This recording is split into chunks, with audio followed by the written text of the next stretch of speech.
মা বাবার মুখে এত হাসি দেখে আমি অবাক হয়ে গেলাম। কি ব্যাপার কাইফ, এটা আপনি কি করে করলেন? এটা হচ্ছে আমার পাওয়ার। বেশি কথা বলো না মেয়ে, আমাকে তোমাদের বাড়িতে নিয়ে যাবে না? আবার কি বলেন? বউ বউ না বললে আমাদের বাড়িতে যেতে পারবেন না। হ্যাঁ, আমি তোমাকে বউ বলবো আর তুমি আমার গলায় ঝুলে পড়বে, তাই তো?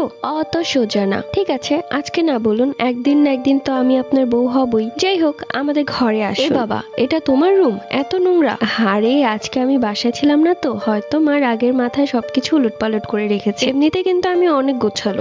তা তো দেখেই বোঝা যাচ্ছে। ঘরের মধ্যে এত ধুলা কেন?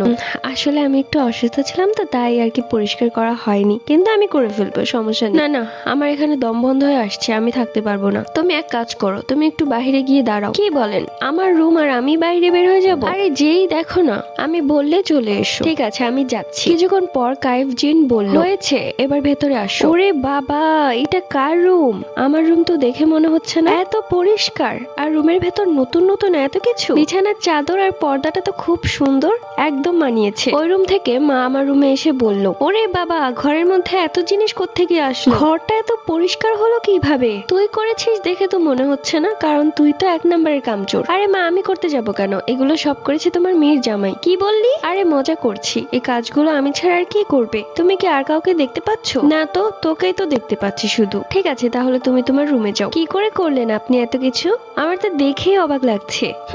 এগুলো হচ্ছে আমার পাওয়ার। তোমার বাড়িতে প্রথম এলাম, আমাকে কিছু খেতে দিবে না? আজকে তো মা মুরগি রান্না করেছে, মুরগির গোস্ত খেয়ে আমার জন্য হাড়গুলো নিয়ে এসো। ছি ছি, আপনি মুরগি থাকতে হাড় কেন খাবেন? পাগল মেয়ে, তুমি জানো না জিনরা যে হাড় খায়? কিন্তু আমাদের বাড়িতে মুরগির গোস্ত খাওয়ার পর হাড়গুলো তো আমাদের বাড়ির কুকুরকে খেতে দেই। ব্যাস, আর লাগবে না। অনেক অপমান সহ্য করেছি তোমাদের বাড়িতে এসে। আমি চলে যাচ্ছি, আর কখনো আসবো না। না না না না না না না, আপনি যাবেন না। আমি তো মজা করছিলাম। আমি এক্ষুনি আপনার জন্য মুরগির হাড় নিয়ে আসছি। এই দেখুন, কতগুলো হাড় নিয়ে এসেছি। হবে তো আপনার?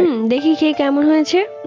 অনেক মজা হয়েছে। তোমার বাড়িতে এসে আমি পেট ভরে খেয়েছি। তোমাকে অনেক অনেক ধন্যবাদ ইনায়া। ধন্যবাদ দিলে হবে না। তাহলে কি চাও তুমি? আমি চাই আপনি আমাকে বিয়ে করুন। আমি আমার বান্ধবীদের কাছে অনেক বড় মুখ করে বলে এসেছি যে জিনকে বিয়ে করব।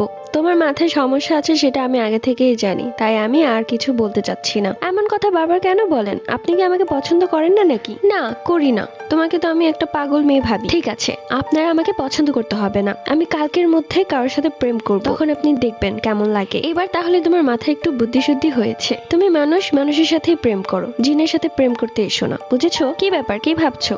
আমি ভাবছি যে আমি প্রেম করব, কার সাথে প্রেম করব? কাউকে তো চিনি না। এখন কি তোমার জন্য আমাকেই ছেলে খুঁজে দিতে হবে? কি বলছেন? আপনি আমার জন্য ছেলে খুঁজে দিবেন? তাহলে তো ভালোই হয়। কবে ছেলে খুঁজে দিবেন বলেন না? এর আগের বার আমি একটা মহিলাকে ধরেছিলাম, সেই মহিলার ছেলেটাও অনেক ভালো। তুমি চাইলে তার সাথে প্রেম করতে পারো। পার্টি ডেট লাগবে? কমেন্ট করে জানাবে।